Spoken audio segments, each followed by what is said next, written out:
Hello and welcome, I'm Thomas Porteous and you're watching The World Report on NewsX World. Let's take a look at some of the top stories of the hour. Chinese Foreign Minister Wang Yi says Japan's claim that Chinese fighter jets targeted radar on Japanese aircraft is completely unacceptable. Japan calls the encounter dangerous, while China accuses Tokyo of repeatedly approaching and disrupting its navy during training. Japan lifts tsunami warnings after a 7.5 magnitude quake injures at least 30 people and forces around 90,000 to evacuate in the northeast. Small waves were recorded, power is back on, and authorities warn the risk of a major aftershock remains high for a week. Thailand says it is moving to expel Cambodian troops as fighting along their disputed border intensifies, with Cambodia reporting 6 dead. Both sides blame each other as the violence undermines a Trump-brokered ceasefire that halted earlier July clashes. President Trump threatens a new 5% tariff on Mexico, saying it must immediately send more water under a bilateral treaty to support U.S. farmers. The agreement requires Mexico to deliver 1.75 million acre-feet of Rio Grande water to the U.S. every 5 years. Israel says its forces struck Hezbollah infrastructure in southern Lebanon, including a Rodwan training compound, military structures and a launch site. The strike comes days after both countries sent civilian envoys to a ceasefire monitoring committee.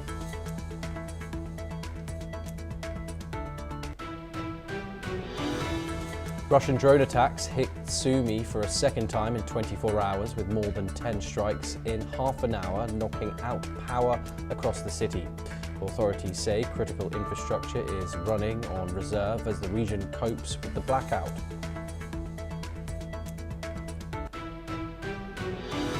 Honduran candidate Salvador Nasrallah accuses rival Nasri Asfura, backed by President Trump, of stealing the election, as Asfura holds a narrow lead. Nasrallah claims system failures and manipulation occurred as ballots favouring him were being counted. And EU climate monitors say 2025 is on track to tie 2023 as the second hottest year ever recorded, following 2024's record heat. Global temperatures from January to November were 1.48 degrees Celsius above pre-industrial levels.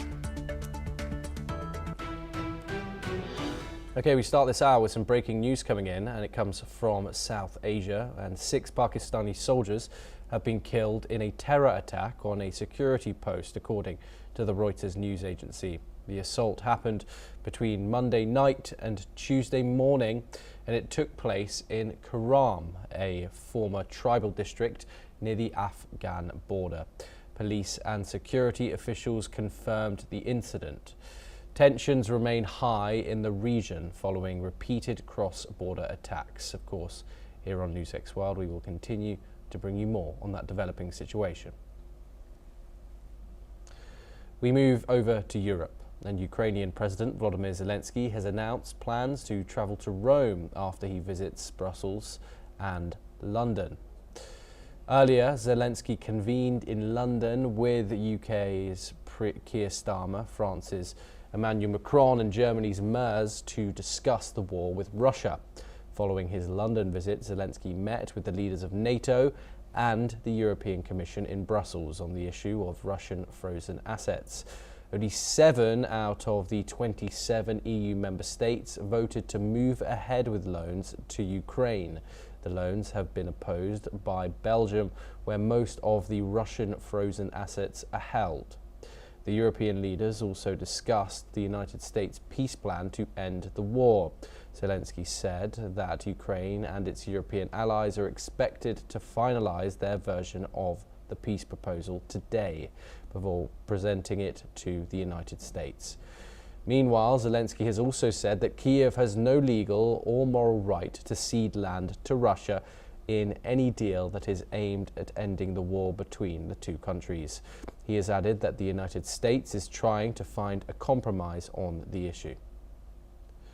Joining us now is Matthew Vadum. He's an American journalist and author, and he joins us live from Washington, D.C. Thank you very much, Matthew, for joining us here on Newsex's World. Good to be here. Yes, of course, the secession of territory is front and center here, whether Ukraine will do it or not. Of course, we have seen a meeting of the three most powerful economies in Europe, which are France, the UK and Germany. And of course they met with Zelensky in London, and then we saw a NATO and EU meeting in Brussels. If this peace plan comes back today, which is going to be given to the United States with absolutely no secession of territory whatsoever, what do you think the chances are it being not just rejected by the Russians, but also possibly rejected by the United States as well?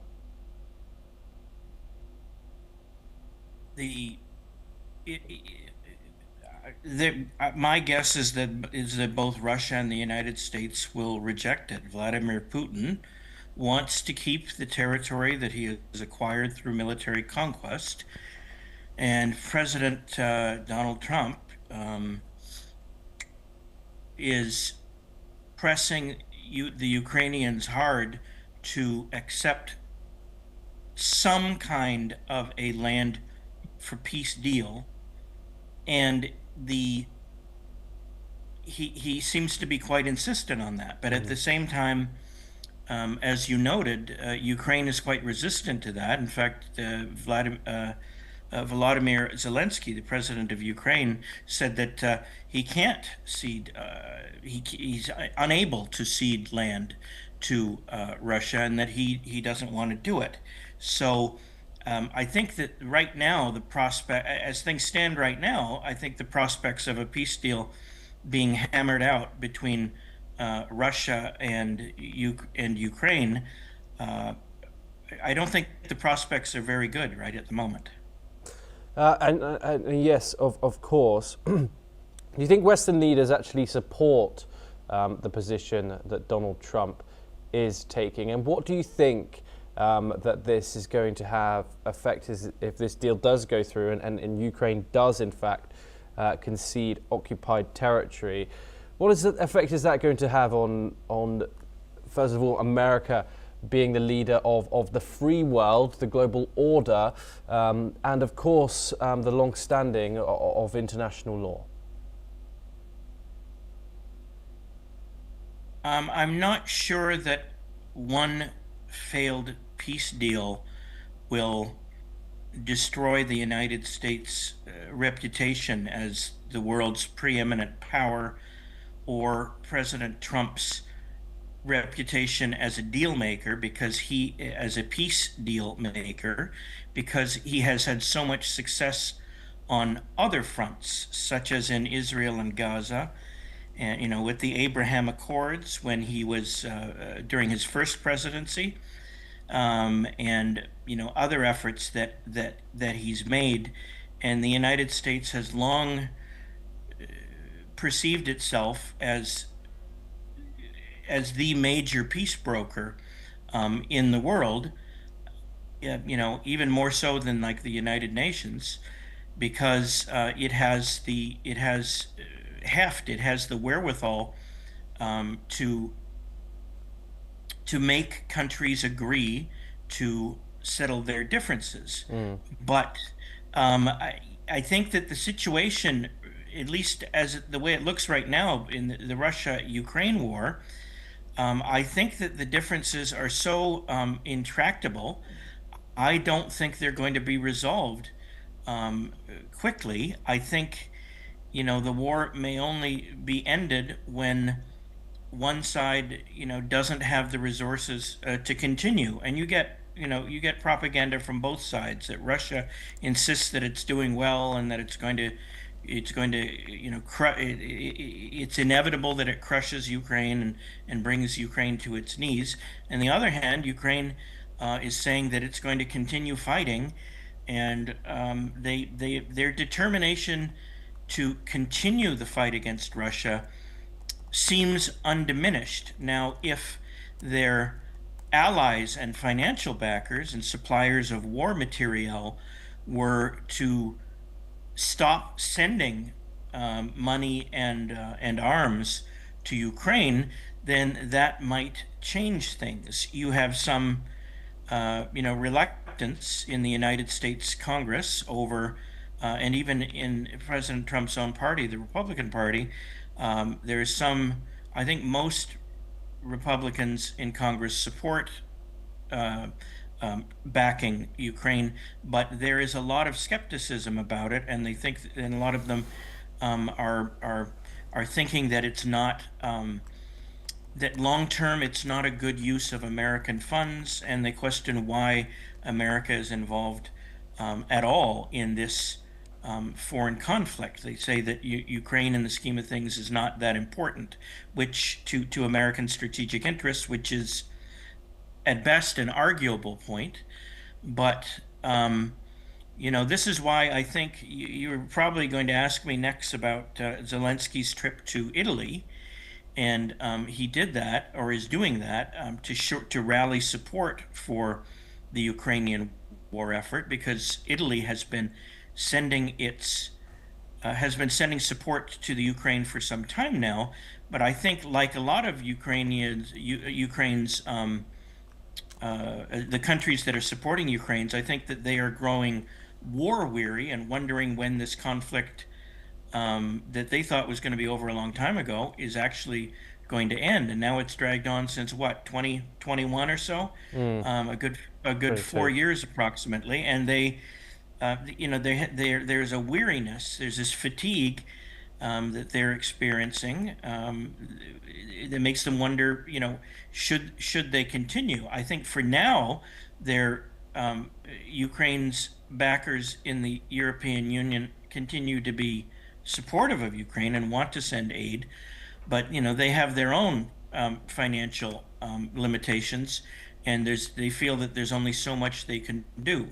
So maybe this will convince the president of Ukraine to give up some of his territory in some kind of a compromise. But the way that President Zelensky has been talking in the last couple of days, at least, suggests that he's not willing to do that at all. So I don't think there's a lot of prospects for a peaceful settlement of the Ukraine-Russia conflict at the moment. Yes, Matthew, do stay with us as we have further updates coming our viewers' way. Now, at least 6 people have been killed as clashes flare along the Thai-Cambodian border. Thai forces shelled Cambodian positions overnight, killing 2 more civilians in Ben Tie Manche province. Both sides accused each other of initiating the reviewed conflict, which has included Thai airstrikes and tank attacks. The dispute stems from a century-old border disagreement dating back to French colonial rule, with both nations claiming several boundary temples. Meanwhile, hundreds of Thai residents in Buriram province have evacuated to safety as tensions continue to rise along the disputed border. Let's in fact listen in to some of the people. กระทบมากเลยค่ะเราประชาชนคนทำมาหากินเนาะต้องออกกรีดยางตอนกลางคืนก็กรีดไม่ได้ภาระหนี้สินเราก็มีต้องให้ลูกหลานไปโรงเรียนแล้วก็เราไปกรีดยางไม่ได้รายได้เราก็ไม่มีบ้านตอนนี้ก็ยังมีเสียงสู้รบกันอยู่ครับยังทำมาหากินอะไรไม่ได้ก็ต้องไปอพยพกันมาตามกันมาเยอะเลยคนที่หมู่บ้านก็อยากให้รัฐบาลเขาจัดการให้มันเด็ดขาดไปเลยครับจะได้เลิกมาตอแยกันครับผมไม่งั้นก็จะอยู่กันอย่างนี้แหละครับไม่เป็นตาทำมาหากินไปไหนก็ไม่ได้ต้องระแวงตลอดเวลาว่าจะรบกันวันไหนอีกครับผม Meanwhile, 2 Cambodian military trucks were seen moving towards the Thai border. Cambodia has responded with a retaliatory move, tensions remain high as both sides monitor the border very closely. Okay, we're once again joined by Matthew Verdun. What more can you tell us, Matthew, about how this conflict is escalating once again after a Donald Trump brokered ceasefire? Well, I think that the ceasefire that President Trump negotiated between Cambodia and Thailand had an auspicious beginning a few weeks ago when it happened, but it's turned out to be quite fragile because the major issue between the two countries, it's essentially a border dispute, have not been resolved. They disagree over the map, which was over the maps which were drawn up when France was a major colonial power in Indochina, and the fact that some soldiers apparently stepped on some landmines and got blown up and killed reignited the tensions between the two countries and spilled over into outright cross-border hostilities. So the border dispute is the main disagreement there, and it hasn't been resolved, and it just takes a relatively little thing like a few soldiers being killed. Not that it's a little thing when someone is killed, but in the scheme of things, when soldiers are killed, it can start to blow a peace deal to shreds, and we'll just have to see if over the next couple of days the two sides calm down and start recommitting themselves to the Trump brokered deal. The United States' reputation as a peacemaker is still secure for the time being, but if the Ukraine peace deal blows up, if the Thai-Cambodian peace deal blows up, if the Israeli-Gaza peace deal blows up, then if all those things happen, then this will be a serious blow to America's. Now, it remains to be seen if any of those things are going to happen. It seems that things have calmed down quite a bit in Israel and Gaza, but basically, as I've already said, the dispute between Cambodia and Thailand has not been resolved because it's over land, and I think maybe the United States is going to have to do more to get the two sides to talk about resolving their border dispute in order for this problem to actually go away. Because right now, it seems like it seems persistent. It seems like it's not going to go away. Yes, Matthew Verdun, thank you very much for joining us here on NewsX World. It's a pleasure to have you. We have some breaking news actually coming out of the conflict, and two more Thai soldiers have been killed in border clashes with Cambodia, the army says. This brings the total Thai military death toll to 3. One soldier died from indirect fire in Syrian province. Another was killed by a grenade near the Priya Vihar temple, a UNESCO World Heritage Site. Tensions remain high along the border as fighting continues. We'll bring you all the updates coming out of that conflict as we get them.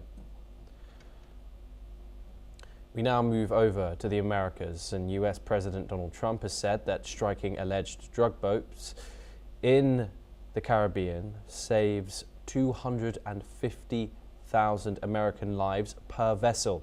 He added that the United States is 92 to 94% down in drugs coming in by the sea as a result of the strikes conducted by the US. Let's take a listen in to what Trump said. Every boat we shoot down, and I don't know if you know, we're 92 or 94% down in drugs coming in by the sea.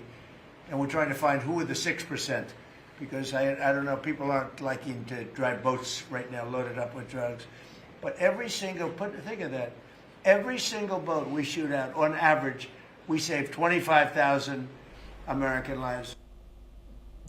Meanwhile, the US Marines have loaded and moved military vehicles and equipment through the southern port of Ponce in Puerto Rico as the United States continues its build-up in the Caribbean.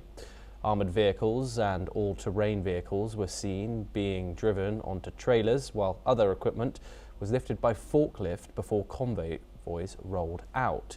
Nearby, the guided missile destroyer USS Stockdale remained docked in port as movements took place on shore.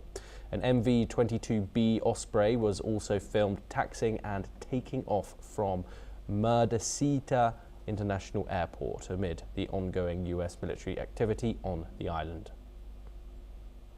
Okay, we're now joined by Daniela Bloom. She is a political commentator and she joins us live from Los Angeles.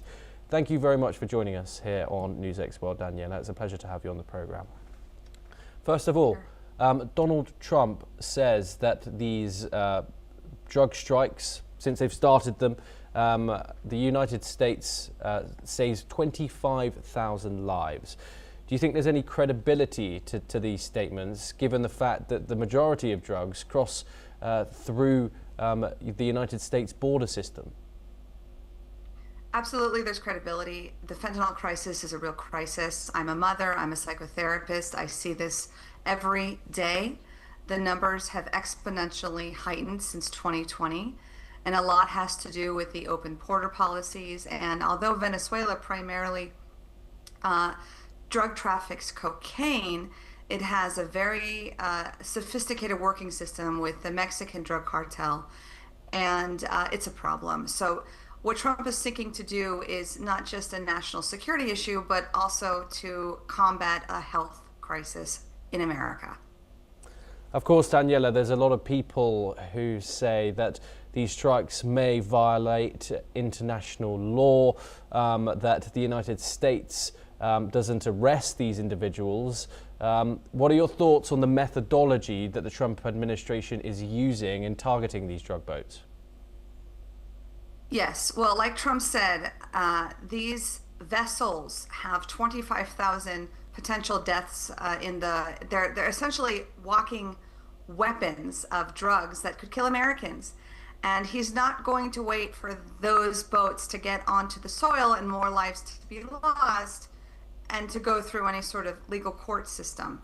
He is nipping it in the butt right away. He's sending a message to Maduro, as well as Latin America in general, that he's not waiting to do what's in the best interest of America.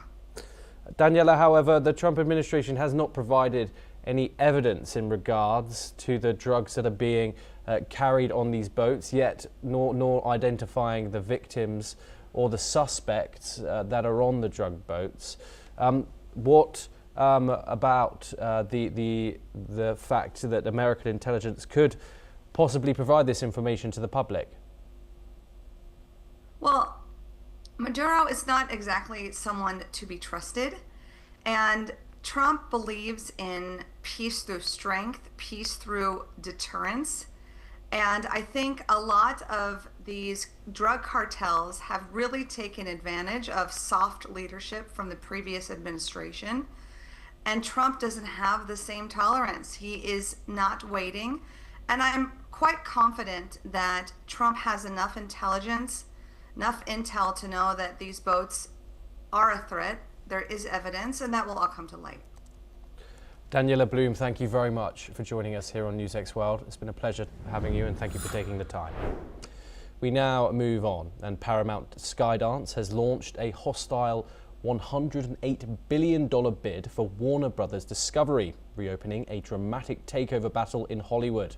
The move comes just days after Netflix secured a $72 billion equity deal, emerging as the preferred buyer for Warner Brothers Studios, HBO, and its streaming assets. Paramount's new offer goes further, targeting Warner Brothers Discovery's entire portfolio, including its cable television networks. The Warner Brothers Discovery Board says it will review the proposal, but for now it is not changing the recommendation in favour of Netflix. It has advised shareholders to take no action until the review is complete.